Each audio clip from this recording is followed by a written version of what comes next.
Hey, welcome to a new episode of Nate's MMA Corner. I'm Nate. If you watch my show, you're in my corner. Today's episode is a post-fight episode for UFC 165. Jon Jones versus Alexander Gustafsson. Yeah, I meant to get this episode out a little sooner, but I had some stuff I needed to take care of. That was pretty urgent, but I'm fine, everything's fine. It's nothing bad.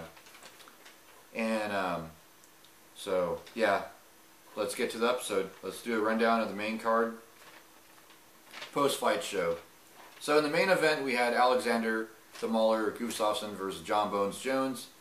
This was one of the greatest fights in light heavyweight history in the UFC for the UFC light heavyweight title.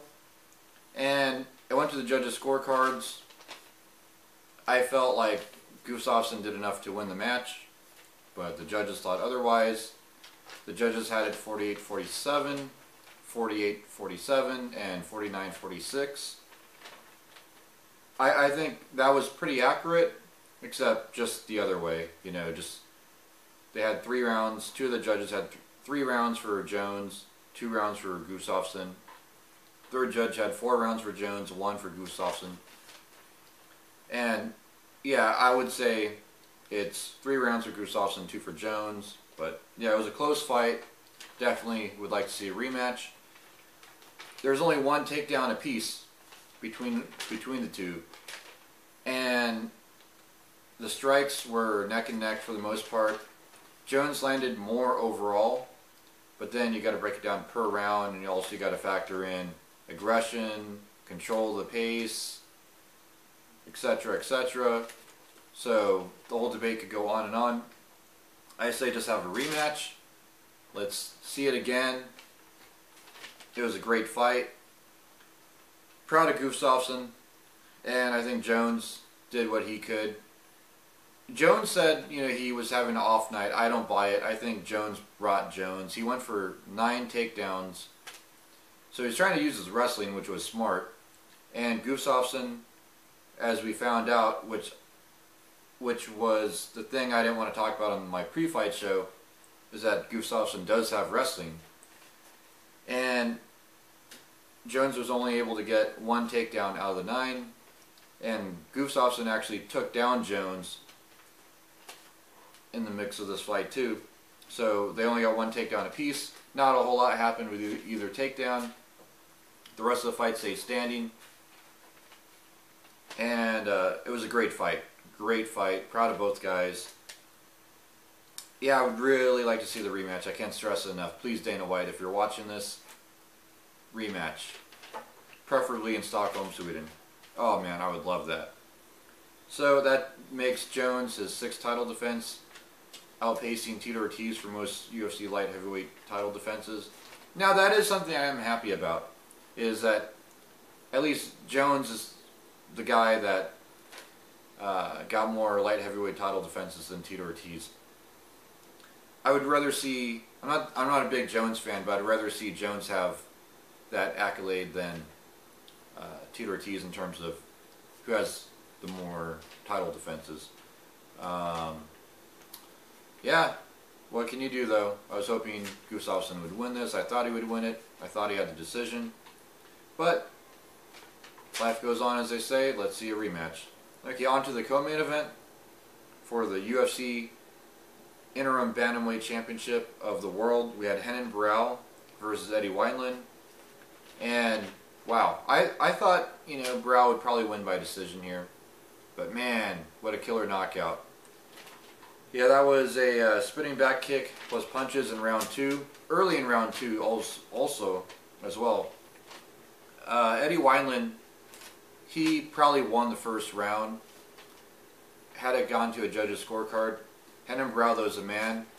Dominic Cruz said in post-fight show that Renan barao was probably doing a feeling out process and just gave up that first round just to feel it out. Which may have been the case. Renan barao knows what he's doing. He's really good, really talented, well-versed in wrestling with his 94% plus, whatever it is, takedown defense. He's a BJJ black belt, Brazilian Jiu-Jitsu black belt. Great striking, fast, Young guy still, has a world ahead of him. Yeah, Renan Barao, that's a second interim bantamweight title defense. Let's see him go into a title unification bout with Cruz. What do you say? So yeah, he landed the spinning kick, back kick, and then knocked Eddie Wineland down, and then capitalized with some punches. What a great finish. It's like a Jean-Claude Van Damme type of thing. And now let's get into another main card fight. In the heavyweight division, we had Brendan Schaub versus Matt Mitrione. Wow, I thought Matt Mitrione was going to win by knockout here. But Brendan Schaub uses killer Brazilian Jiu-Jitsu skills and won by technical submission, Darce choke in round 1. Wow, I'm really proud of Matt Mitrione for not tapping. That took a lot of guts. He was still trying to hang in there. I'm really proud of Matt Mitrione. You know, it's hard not to tap sometimes, and he was so wanting to stay in this and not tap that he passed out from the choke. And the ref saw it, pulled Brendan Schaub off.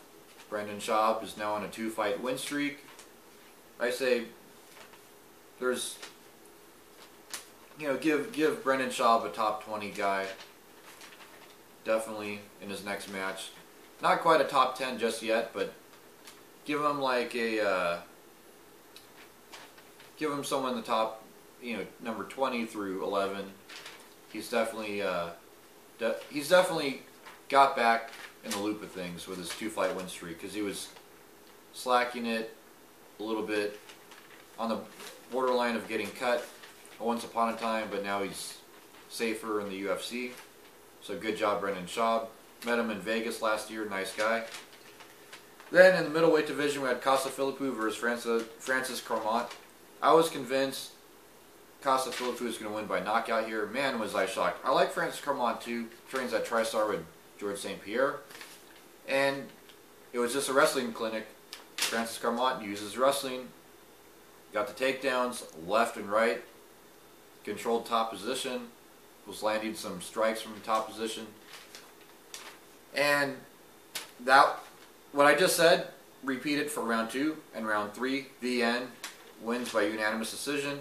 30-27 for 2 of the judges and 30-26 for the 3rd judge. Then in the lightweight division, we had Pat Bam Bam Healy versus Khabib Nurmagomedov. Nurmagomedov, yeah, long Russian name. Well, this one I definitely got right. It's the most lopsided fight on the whole main card. Pat Healy got whooped. I like Pat Healy though. I was rooting for him in this match. Khabib, he's just the man. I mean, whether you like him or not, I gotta respect his talent. He won unanimous decision, 30-27. Khabib is now 21-0, I believe, and yeah, definitely either give him a title shot or a #1 contenders match, because he keeps dominating all these guys, and he's a young guy, he's fast, and he has sambo wrestling, he has kickboxing, black belt in judo. He's well versed. He's not a one-dimensional fighter. He can pick apart his opponent however he sees fit, whatever works for that particular opponent. So yeah, I say give Khabib a #1 contender match at this point. He'd just be a top 10 guy.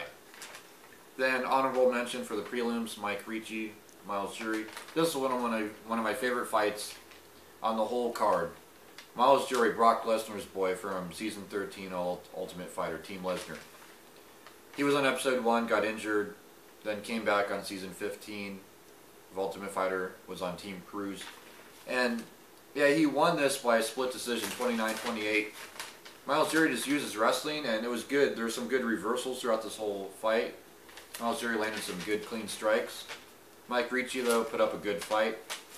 A lot of people are booing this fight, but I'm a fan of both. Bigger fan of Myles Jury. Happy Myles Jury won. So now Myles Jury is 13-0, 4-0 in the UFC. Congrats, Myles Jury.